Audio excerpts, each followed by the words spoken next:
Uh, Black Mirror's back, baby. So, new season is, well, I was going to say new season started. The entirety of the new season of Black Mirror is all out on Netflix, as is how Netflix tends to do things.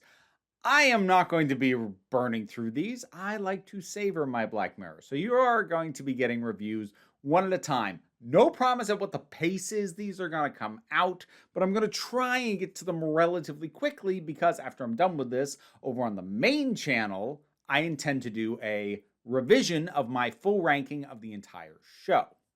But first, we got to talk about these. Let's start with Joan is awful. Tell you what, this episode, it's not awful.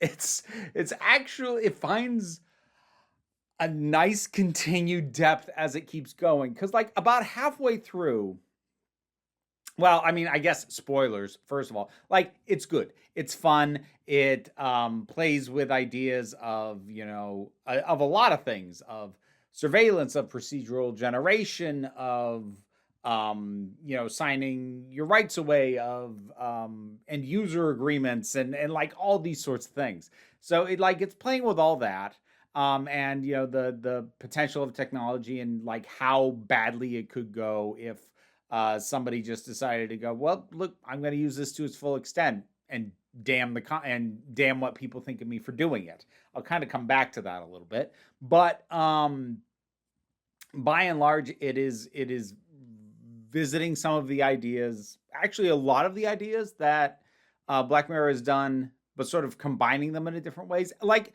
for want of a criticism, I might say that it is starting to feel a little like Black Mirror is, I don't want to say retreading old ground, but maybe remixing previous topics. I'll be curious to see if by the time I'm done with this season, if I will feel like they have found some legitimately new angles and new perspectives. That having been said, while it does mean that this doesn't feel as fully fresh as earlier seasons of Black Mirror does, it's still well put together. It brings to mind, I guess, in a way, latter day Twilight Zone, the original show, because by its fourth or fifth season, and that show had like over 30 episodes this season, like you were really getting a sense of like, okay, how Twilight Zone plays out, what themes it tends to play with, but it doesn't mean that they couldn't still pull it together in a really effective way and still make something quite good. And that's, I think, what we get here with Black Mirror, with Joan is awful. Like, it's just fun to see how deep they'll go down this well. It's actually really fun with Annie Murphy playing the lead. She's making a little cottage industry out of meta stuff lately, because the other show that she was in after Schitt's Creek, which I have not seen yet, but I want to, is Kevin Can Go F Himself, which I really want to see. But that was also quite metatextual from my understanding as well. But just watching well, first of all, the sinking reality of this exaggerated version of her own life just airing for anyone to see. Like, there's a pit in your stomach, like, and she captures that really well. I will say it was a bit in the middle. Well, basically, when she decides to push it as far as she can to get the attention of the Netflix stand in Streamberry, as well as Salma Hayek, did that, what she decides to do that, it gave me Nosedive vibes, third season episode, I believe that one is. And that's kind of what I mean by it's remixing some stuff that it's done before, but it's also not completely retreading, because it is bringing stuff in that it's done before, but kind of to a different end in some ways. So it still does work, and the performers really sell it. Salma Hayek is clearly having a lot of fun in this. And so I mentioned so we got the reveal of it being like the terms and condition or the end user agreement about halfway through. And I remember thinking, okay, like that is kind of funny, being like, boy, nobody ever reads these things. First of all, like, that's kind of a trite observation, but like, all right, now that we've had that reveal, what else is there to do with this? And then they get to Salma Hayek having sold her likeness rights, and then getting into exactly how the show is made, and then getting into the room with with the guy, with Michael Cera playing a guy who just looks like Michael Cera, because Michael Cera licensed his likeness rights away too, explaining the multiple layers that are going on here. I'm like, okay, that's something that I appreciate about Black Mirror. Black Mirror can and often is very clever, but it's also self-aware enough to realize that just the clever idea will only get you so far. You got to really dive into that idea and really plumb its depths if you want to come across as more than just, oh, wasn't I clever for thinking of that? No, instead you go, okay, this is kind of clever. How deep does that well go, though? Let's keep going. And that's really kind of what I got by the end of this. And by the end, like, I had a huge smile on my face, especially during the stuff that goes on during the end credits. It just felt nice, which is also not the most common thing with a Black Mirror episode, to come away going, oh, nice. But I did.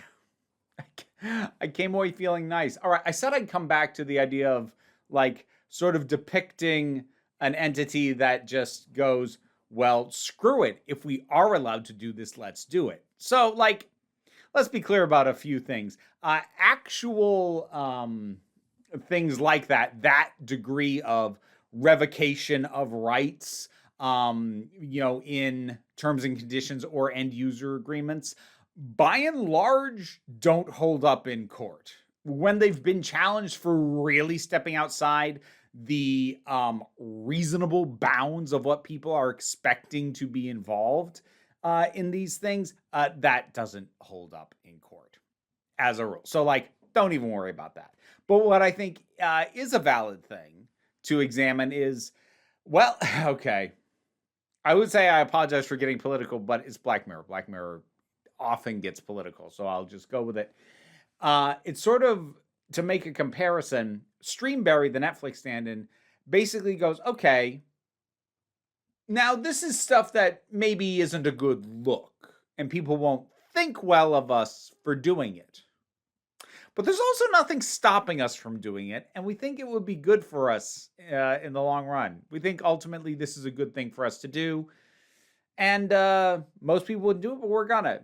Kind of reminds me of how disruptive Trump was to the political process, because you realized how much of the political norms are basically built on the honor system and how few things actually had mechanisms for enforcement. And if somebody just wanted to come in and go, okay, well, normally people don't do this, but, like, I'm just going to do it. Well, no, you can't do that. No, I can. There's nothing to stop me, so I can. But I don't want you to do it. Well, go F yourself, which is what Streetberry tells Salma Hayek to do when she tries to object to it. It's fun. And I'm not necessarily expecting fun from every episode of Black Mirror in a new season, but I will say that it got me back into the groove. I think there's a good one to open with for Black Mirror to get you back in the sense of, like, hey, remember, this is the kind of thing that we do, and, like, eases you in a little bit, and it's kind of like, yeah, okay, and we can be fun, we can poke a little fun at ourselves, at the company that actually puts us out, and all this, but also be kind of pointing out a somewhat exaggerated version of, like, stuff that's actually also a little bit of problem. Because while the degree that terms and conditions are taken in this, as I said, would not hold up in court so far as I understand it, but there is a lot that they are allowed to do, especially when it comes to the surveillance and the monitoring. So there is still some valid criticism underneath that. Like, that's what makes good satire. You take it to a degree that is further beyond what reality is or possibly even could be, but it also highlights something that, like, is actually kind of legitimately not good and a problem. So, yeah, this was good. This is a good, fun open. I don't know when I'll get to the next one, and I don't mean that in it'll be weeks. I mean, like, a day, 2, 3, I don't know. I'm going to try and do these at a steady pace, But I'm also not going to binge them because I don't binge Black Mirror. That way madness lies. But for an opener, this is really good. And it really just settles me back into my Black Mirror happy place. Joan is awful. What do you think about this one? Whatever your thoughts are, drop something down in the comments. Let's talk about it. Patreon pays the bills and enables me to do this as my living. Even if you can't help me out that way, like, share, and subscribe are also of great assistance. But even if you can't do that, don't worry too much about it. We take a relaxed attitude around here so you can come on back next time you need a break. Massive thanks to my Patreon supporters, and in particular, I want to thank Robin Moore, Zubin Lutfullah, Tarak, the thing that goes doink in the anime, Ruth, Oliver B., Solitary Pictures, Ulrich Bogdan, Melinda Walters, Jen, Leotha Boyd, Auntie Kate 808, Becky Sparks, Fernabilax the Poodle, Robin Powell, Tracy Scrabbit, Angry Kasparov, Adam R.D.L. Taylor, David Hall, Shayla Gourlay, and Rosalind Bennett. Thanks for your support. You can get your name in the credits too if you feel like hearing me possibly struggle with it for several times before getting it right.